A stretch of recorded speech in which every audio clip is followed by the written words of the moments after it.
Salut à toi et bienvenue dans cette nouvelle vidéo où, comme tu as pu le voir dans le titre, je vais te donner le guide ultime pour pouvoir réaliser des gestes techniques en match. Ce guide est fait pour te montrer du début à la fin comment je fais pour apprendre n'importe quel geste et ensuite le réaliser en match. Donc si ça t'intéresse et que toi aussi tu veux pouvoir faire ça, je te vois après l'intro.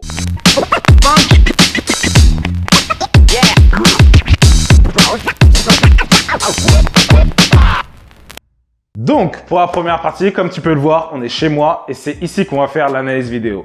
L'analyse vidéo, elle est extrêmement importante pour apprendre et maîtriser n'importe quel geste technique. Et moi, je la fais en deux étapes. La première étape, c'est d'analyser le geste technique dans son ensemble et de comprendre les différentes étapes nécessaires pour le réaliser parfaitement.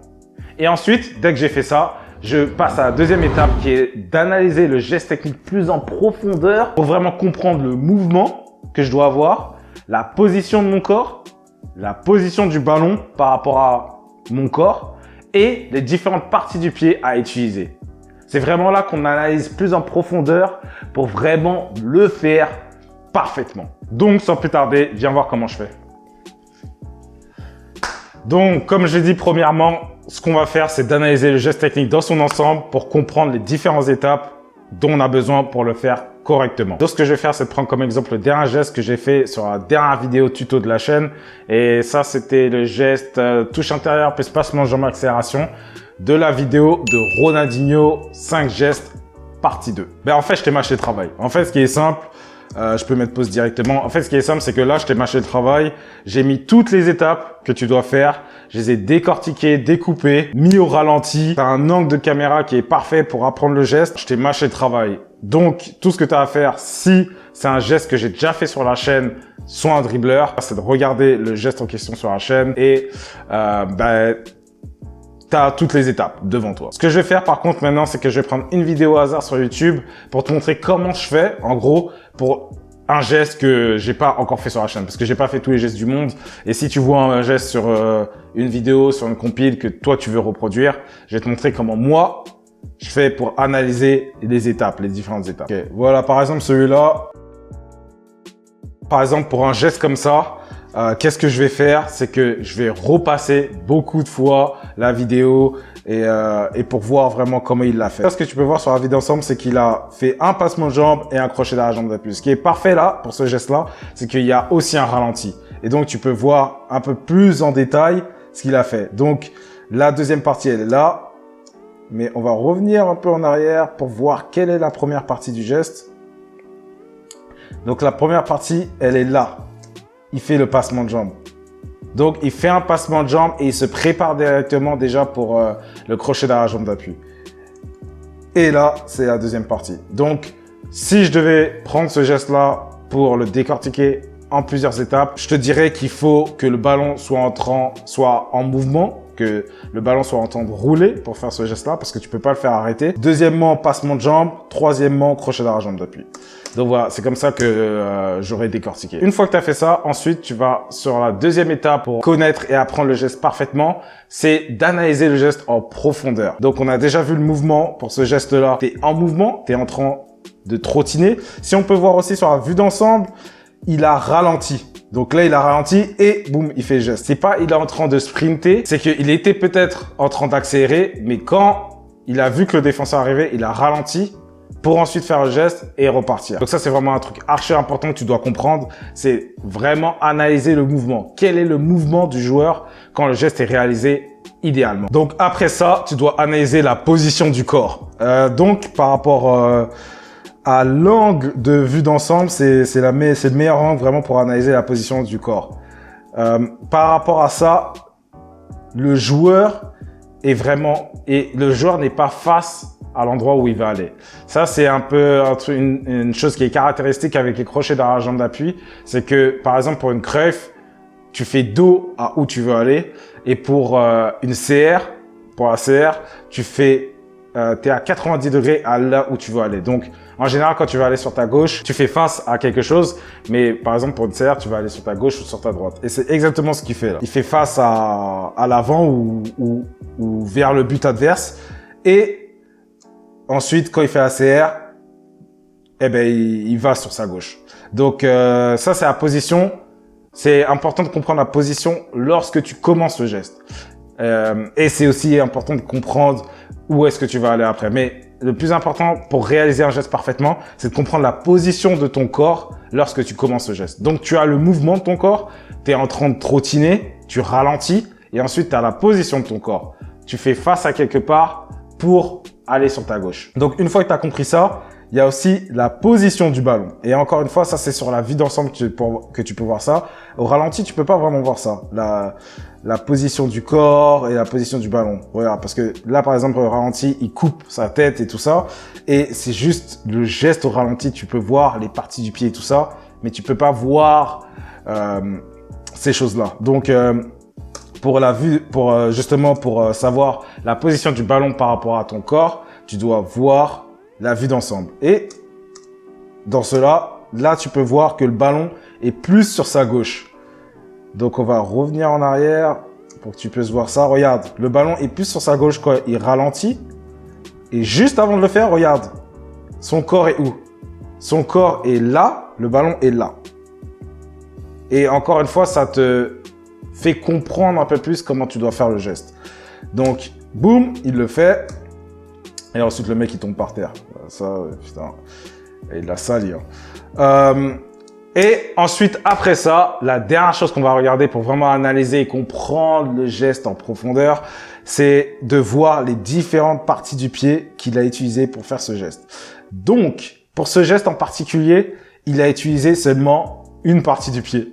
C'est marrant. Mais il y a plusieurs étapes, il y a plusieurs gestes qu'il va faire, mais il a touché seulement une fois le ballon. Pour voir cela, la vue d'ensemble, elle va pas nous servir à grand chose. La vue d'ensemble, elle était bien pour les autres choses, mais là, tu vas utiliser principalement le ralenti. Et là, tu peux voir au ralenti qui a utilisé l'intérieur et on dirait un peu aussi l'intérieur talon.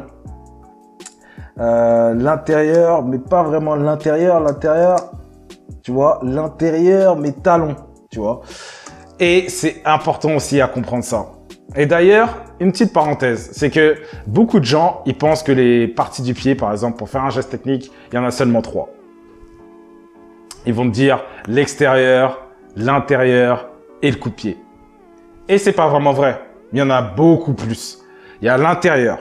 Il y a l'intérieur proche du talon, ce qu'il vient d'utiliser. Par exemple, tu peux faire ça aussi. Tu peux utiliser cette partie du pied aussi pour faire une virgule intérieure. Si tu vois la vidéo des 11 élasticots que j'ai fait sur la chaîne, la virgule intérieure, elle est commencée avec l'intérieur du talon et finie avec l'intérieur pointu. La partie de l'intérieur du pied qui est proche des doigts de pied.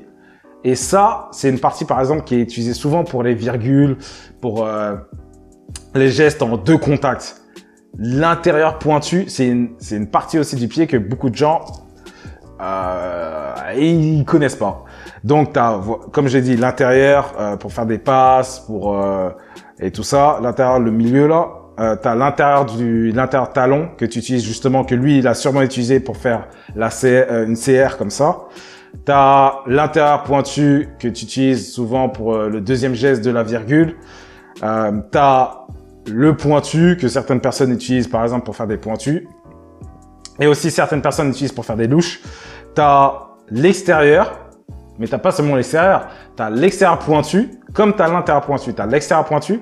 Ça te sert par exemple pour la virgule.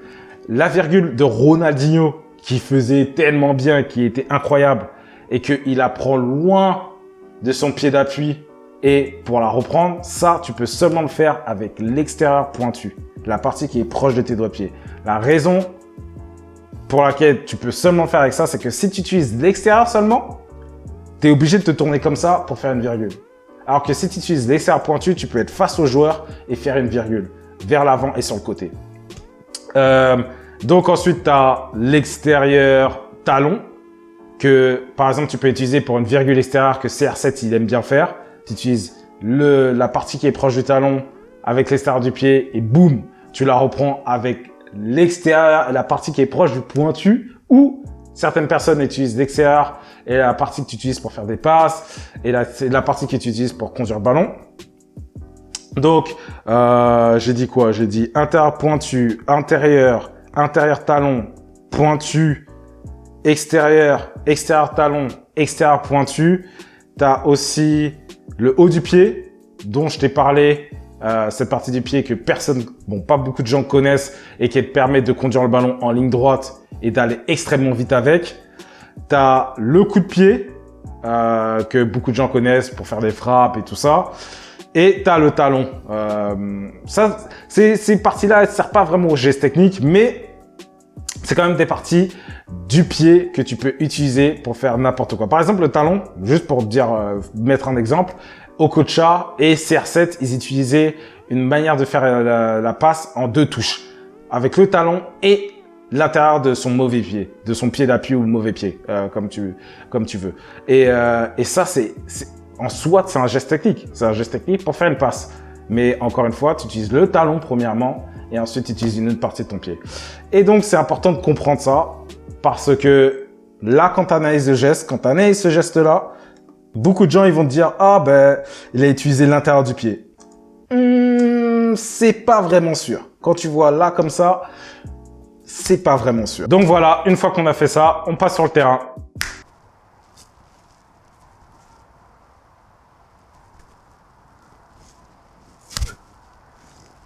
Ah, c'est mieux. Ok, bon, ici on est sur le terrain comme tu as pu le voir et c'est ici que la magie va se passer. C'est ici que tu vas entraîner tes gestes pour les perfectionner et pour les rendre inarrêtables. Donc sans plus tarder, je te montre comment je l'ai fait. Donc comme tu peux le voir ici, on est sur la partie de terrain où tu devrais normalement utiliser gestes. T'es pas obligé de faire ça pour travailler ton geste technique. T'es même pas obligé d'être sur un grand terrain pour travailler tes gestes techniques, mais c'est la manière idéale pour les travailler parce que tu te mets en situation, mais en même temps, tu es aussi sur le terrain et tu t'habitues à la surface sur laquelle tu vas jouer. Et c'est pour ça aussi que j'ai mis les crampons pour aussi s'habituer aux crampons quand tu fais le geste. Donc, la première étape que tu vas faire, c'est de faire chaque étape lentement. La première étape, c'est de se préparer pour le geste. Donc, mettre le pied vers l'avant. Encore une fois, ce pied vers l'avant, c'est pas une feinte du corps, c'est pas comme ça, c'est vraiment une manière de se préparer pour le geste. Donc, tu fais ça. Et tu répètes le geste plusieurs fois.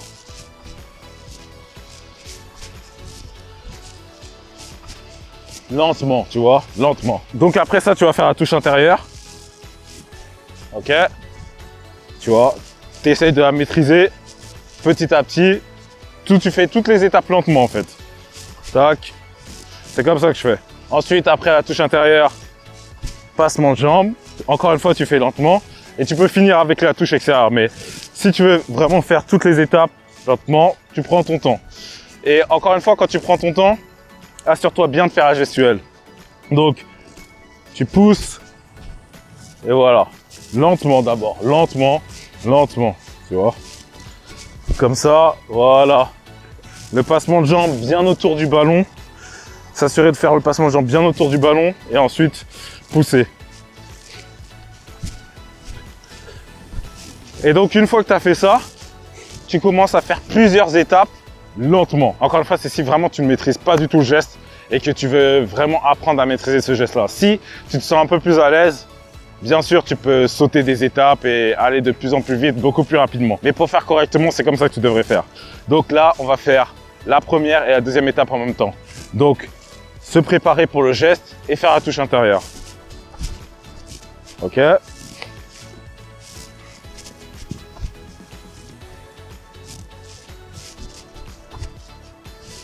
Ensuite, on va faire la troisième et quatrième étape en même temps. Donc la troisième et quatrième étape qui est, on pousse, on prend un temps d'arrêt et ensuite on fait la troisième et quatrième étape.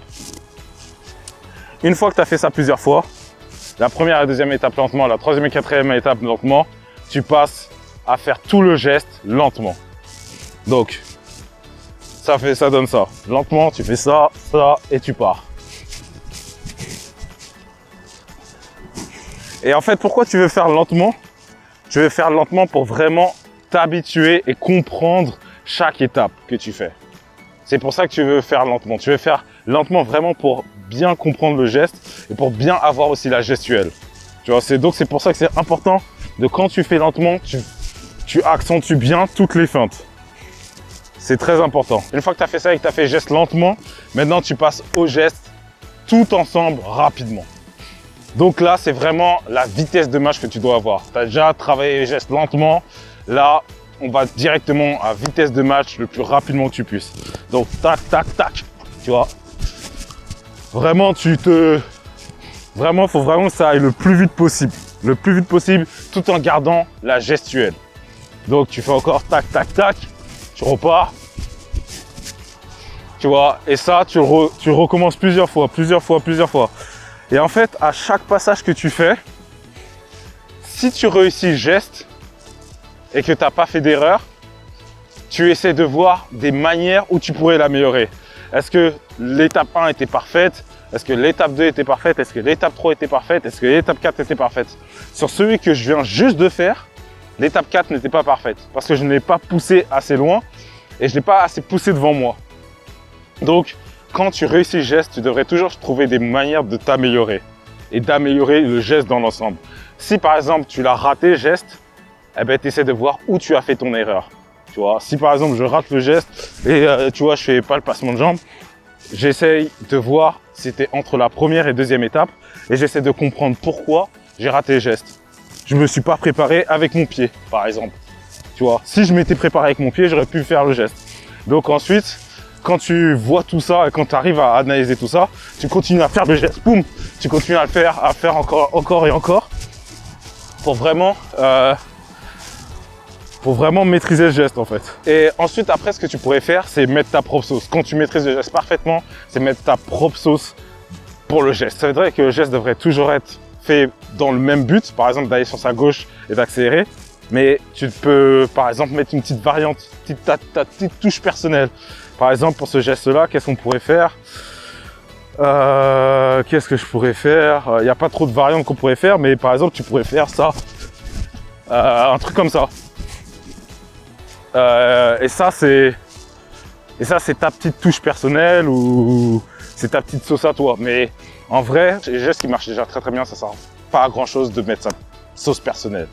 Mais ouais, tu peux faire ça et tu essaies de voir qu'est-ce que toi tu peux faire, mettre un peu de créativité dans tes gestes et voilà, et t'amuser surtout, t'amuser à les travailler et à mettre ton petit truc, ta petite touche à toi dans chaque geste. Rappelle-toi que si tu es à l'aise dans les étapes, au lieu de les faire lentement dès le début ou quoi que ce soit, tu peux passer directement à vitesse de match.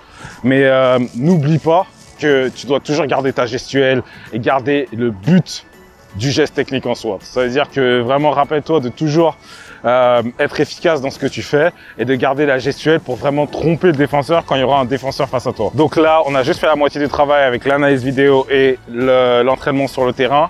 Là, on va passer à la deuxième moitié du travail et crois-moi qu'elle est aussi importante. Donc, suis-moi.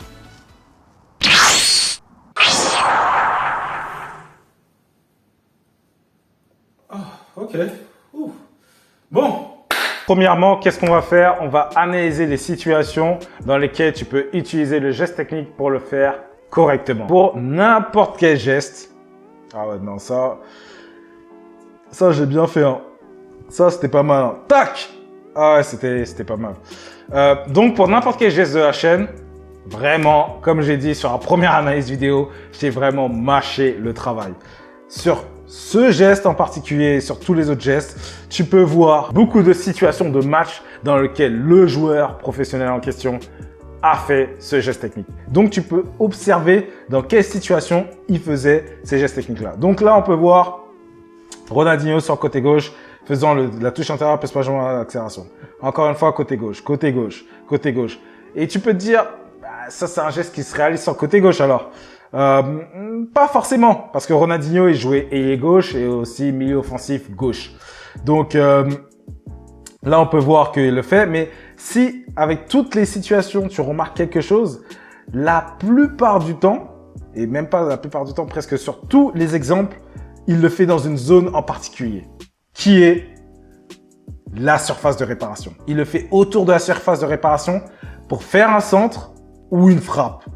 Là, par exemple, il a accéléré, boum, penalty ou quoi que ce soit. Mais la plupart du temps, il fait ce geste-là pour ensuite pouvoir faire une frappe ou quelque chose. Regarde, là, il fait passement de l'accélération. Le mec est revenu sur lui, il pousse encore penalty.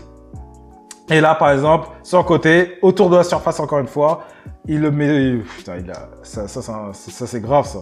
Il l'a mis sur les fesses et ensuite, il a essayé de faire une passe ou C'était une passe à ras de terre. Mais en gros, c'est dans la même zone et dans le même but en fait. De ou faire un centre ou faire une frappe. Par exemple, ce geste-là, Cristiano Ronaldo aussi l'a fait.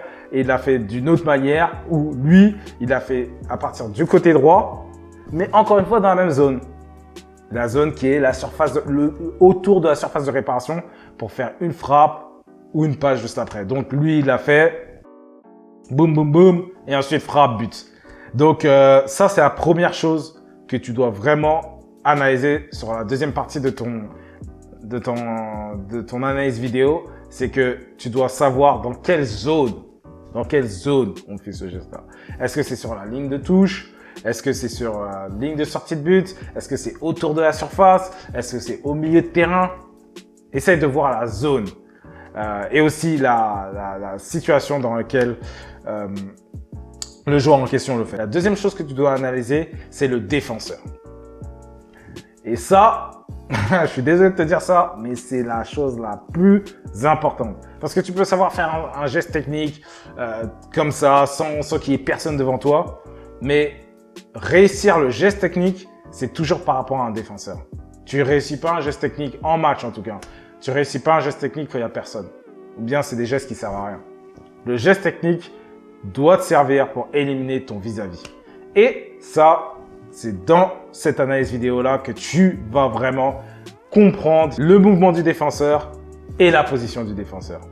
C'est les deux choses les plus importantes que tu dois comprendre pour éliminer n'importe quel défenseur avec le geste que tu apprends. Et petite parenthèse, s'il y a n'importe quel autre geste que tu veux apprendre ou quoi que ce soit, sur Internet, une vidéo YouTube que tu as vue, tu veux apprendre un autre geste et quoi que ce soit, retiens toujours ces étapes dans ta tête. Ça veut dire que sur la deuxième analyse vidéo, ce que tu dois faire, c'est vraiment faire attention à la zone dans laquelle tu fais le geste et vraiment voir dans quelle situation tu le fais aussi. Et donc ensuite, après ça, tu dois aussi faire attention à la position du défenseur et au mouvement du défenseur. C'est vraiment les mêmes étapes.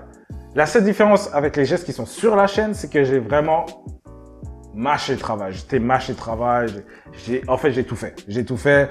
C'est pour ça que sur chacun des tutos que j'ai fait, tu vois avant ça les exemples. C'est pas pour faire beau seulement. C'est pas pour faire beau. Mais c'est pour toutes les personnes qui sont sérieuses pour être des meilleurs dribbleurs. Parce que, voilà, ces joueurs professionnels-là ont fait ça en match. Ils l'ont fait, bien entendu, ils ont des qualités techniques exceptionnelles. Tous ceux qui sont sur la chaîne, ils ont des qualités techniques exceptionnelles. Ils sont dans les meilleurs joueurs du monde. Mais si tu veux apprendre à mieux dribbler, oui, tu dois t'inspirer d'eux, mais aussi tu dois regarder comment ils le font, comment ils font leurs gestes, dans quelle situation ils le font.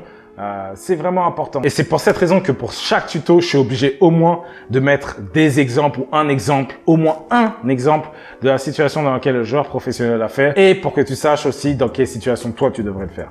Donc voilà, passons au justement mouvement du défenseur. Donc déjà, ce qu'il faut comprendre, c'est que là, Ronaldinho est arrêté. La plupart du temps, Ronaldinho, quand il fait ce geste-là, il est arrêté.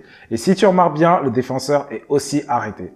Le mouvement du défenseur, qu'est-ce que tu recherches quand tu analyses le mouvement du défenseur? C'est de savoir, est-ce qu'il vient vers toi? Est-ce qu'il est en train de se jeter quand tu fais un geste? Par exemple, les gestes comme les sombreros que Neymar fait à partir du sol, c'est des gestes où le défenseur est censé se jeter sur toi. Parce que s'il jette pas sur toi, ça sert à rien de le faire parce que tu vas pas passer.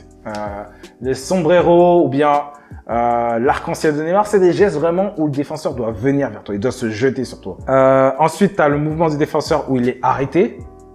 Il y a différentes manières où le défenseur sera arrêté. Il y a des défenseurs qui s'arrêtent pieds plats, où ils sont totalement arrêtés. Il y a des défenseurs qui s'arrêtent, mais ils sont en attente. Ils sont sur la pointe des pieds. Et bref, ça, c'est un peu plus complexe et tout ça. Et l'autre mouvement du défenseur, c'est un défenseur qui recule. C'est les défenseurs qui font les reculs freins et qui reculent en même temps que tu avances. Voilà, c'est ça les trois principaux mouvements des défenseurs. Il vient vers toi, il est arrêté ou il recule. Et là, dans cet exemple précis, le défenseur est arrêté.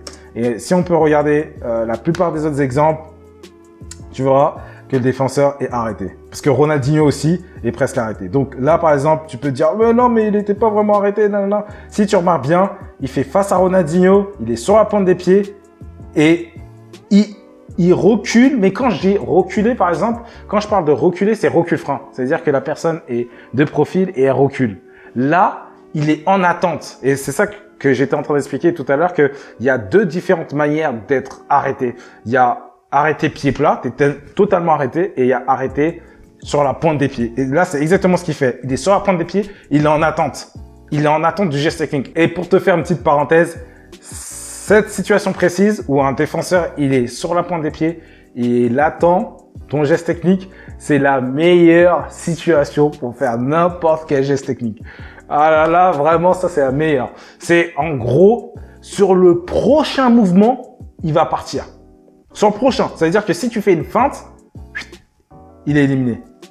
C'est exactement ce qui va se passer là. Mais bref, là encore, arrêtez.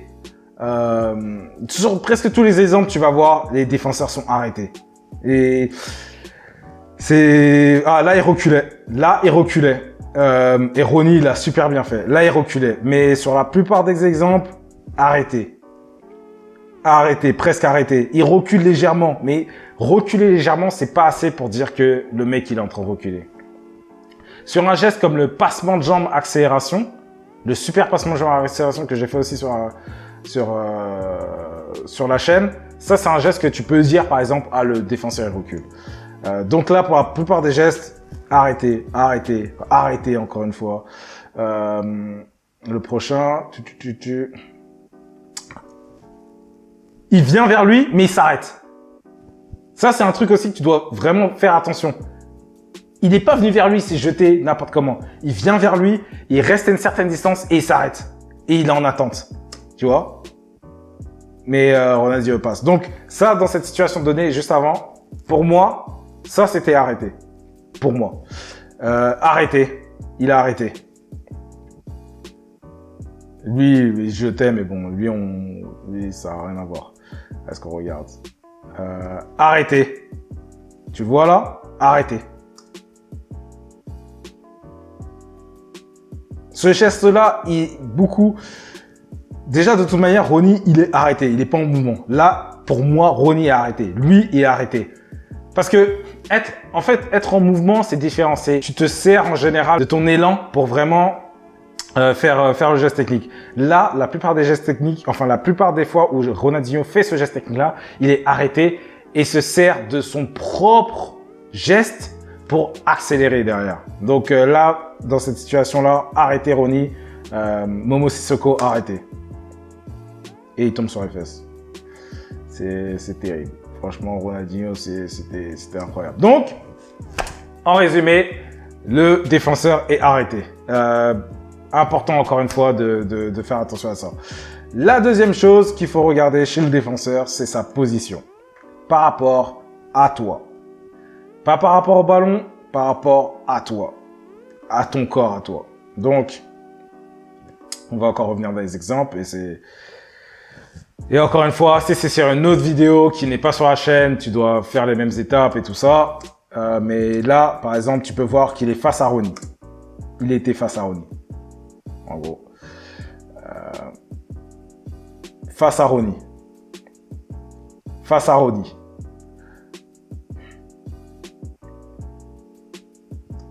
Là, il n'est pas vraiment face à Ronnie.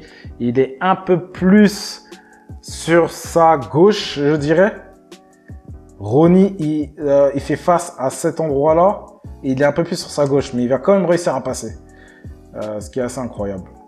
C'est pour ça qu'il était trop fort. Là, il est encore sur Ronnie. Là, on voit pas trop.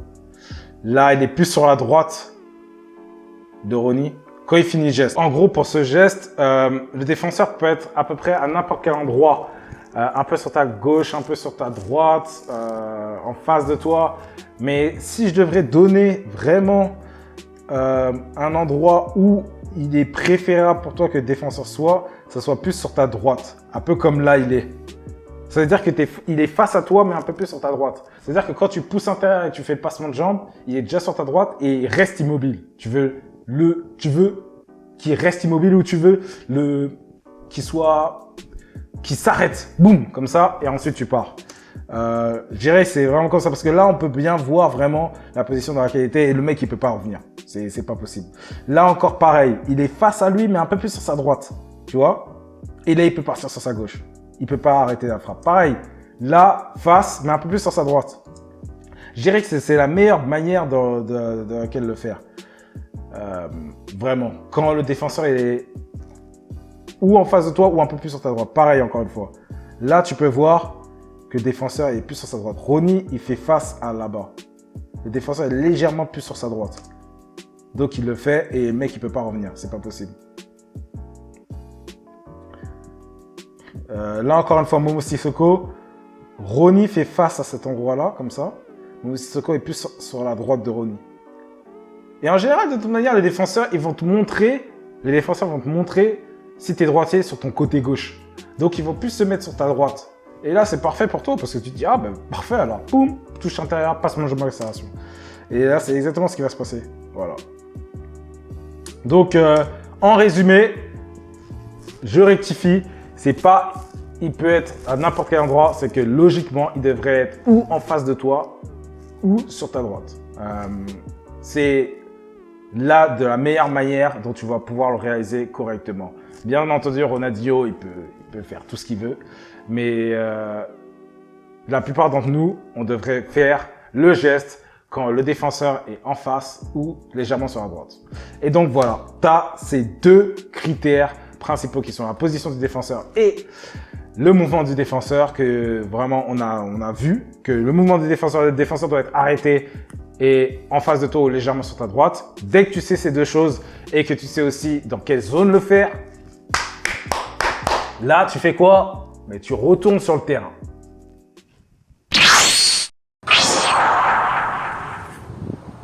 Ouh. Oh, oh, oh, oh. Ok. Non.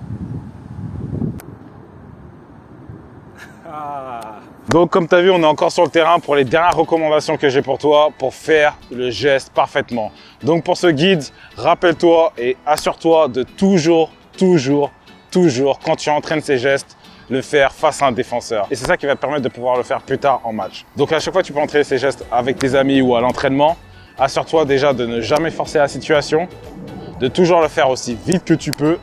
Ça, c'est très important de faire aussi vite que possible. Comme ça, tu vas pouvoir le faire plus tard en match. Rappelle-toi que c'est important de le faire comme ça quand tu t'amuses et avec tes amis parce que ça va te permettre de gagner en confiance et de ne pas avoir de pression. Parce qu'en match, tu as la pression que si tu perds le ballon, il y a un but derrière, c'est en championnat, c'est compliqué. Donc c'est là que tu es en train de gagner en confiance quand tu le fais avec tes amis, quand tu le fais à l'entraînement, parce qu'il n'y a pas de pression là-bas. Donc c'est là que tu vas pouvoir aussi pratiquer le geste et le perfectionner. Donc tu auras deviné, une fois que tu as fait tout ça et que tu as maîtrisé le geste parfaitement et que tu es prêt à le faire en match et même ça se trouve que tu l'as fait en match, tout ce que tu auras à faire, c'est de le faire de temps en temps, que ce soit à l'entraînement, avec tes amis ou en match. Tu n'auras plus besoin de le travailler tout seul ou quoi que ce soit. La meilleure des choses, ça sera de le travailler en situation. Donc assure-toi de le faire de temps en temps pour pas vraiment perdre ni la gestuelle, ni les situations dans lesquelles tu devrais le faire. Le seul fait de jouer avec tes amis et de le répéter de temps en temps, c'est un entraînement en soi. Une fois que tu as réalisé ça, rien ne t'empêche d'apprendre un nouveau geste et de recommencer tout au début. Donc, pour la première partie, comme tu peux le voir, on est chez moi et c'est ici qu'on va faire l'analyse vidéo.